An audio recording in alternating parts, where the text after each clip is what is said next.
So the crypto market has officially entered a new era. With this whole debacle with Binance, we have entered a new era. So Binance was used as a scapegoat. Binance, the CEO, CZ, was painted as a bad actor. This is exactly a big thing. CZ was one of the most pivotal soldiers for us in this industry when we needed him. He was willing to take risks that Richard is not going to take. CZ was willing to take calculated risks and to do what needed to be done to get the adoption of crypto in this industry.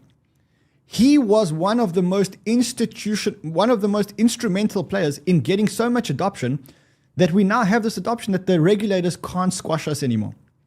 And he paid a price for it. And the truth is that he paid a price so that we could all benefit.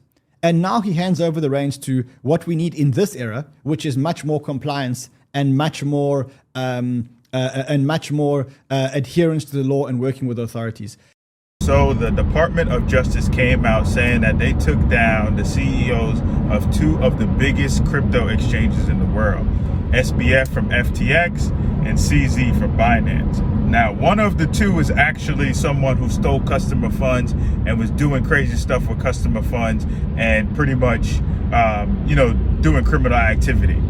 And that is FTX. And the crazy thing is he's going to be sentenced after CZ, the guy who was actually really, holding it down for this crypto industry. We have to give CZ his flowers, because he was the person that was taking the risk. He was out there taking the risk. And yes, of course, in 2017, 2018, 2019, a lot of us were on platforms like Binance buying these crazy shit coins and meme coins and even, solid coins.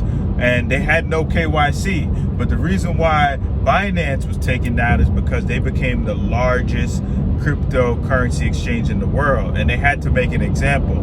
We're moving into a new era, an era from, wild and crazy, frontier taking risks, to an era with more compliance and more institutional backing. And in order for the institutions to get in order for them to approve the ETF, they first have to weed out the bad actors, quote unquote, CZ, and then of course FTX, one of the real bad actors. They have to weed them out and say, hey, the cryptocurrency market is now clean, it is safe. Fidelity is promoting it, Vanguard's promoting it, BlackRock is promoting it. We're all a part of it, and we've rubbed out all of the bad people from China and the people that were allowing terrorists to interact with exchanges and launder money. Well, really and truly, those countries were probably just suffering from terrible currency, and they just wanted a way to get out of that rat race. But hey, I'm not here to, talk about political and geopolitical issues. I'm more here to educate you guys on what's been happening with the crypto space. So we have now entered a new era. Binance is still here. Richard, who has experience in compliance and finance, is going to be running Binance, and they're here to stay. They're still one of the biggest exchanges in the world. But yeah, I'm more and more bullish about crypto because it's becoming more and more, how can I say, safe, for lack of a better term. All right, tap in.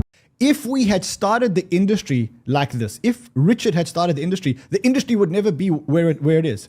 We would never have an altcoin industry. We would never have leverage in this industry. We would never have a lot of these things in the industry. And what CZ did, he was willing to take the chance, and he paid the price for us so that we could get into the new era.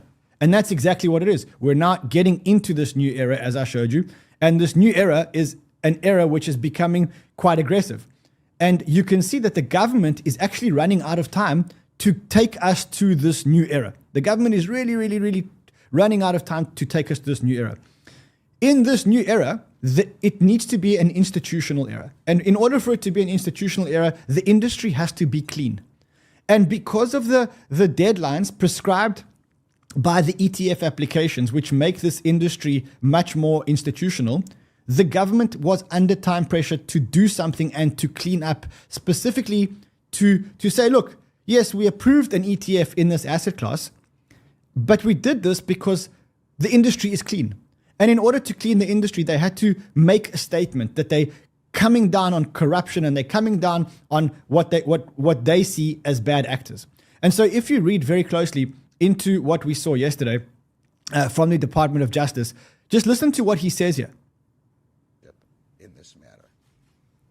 In just the past month, the Justice Department has successfully prosecuted the CEOs of two of the world's largest cryptocurrency exchanges in two separate criminal cases. The message here should be clear. Using new technology to break the law.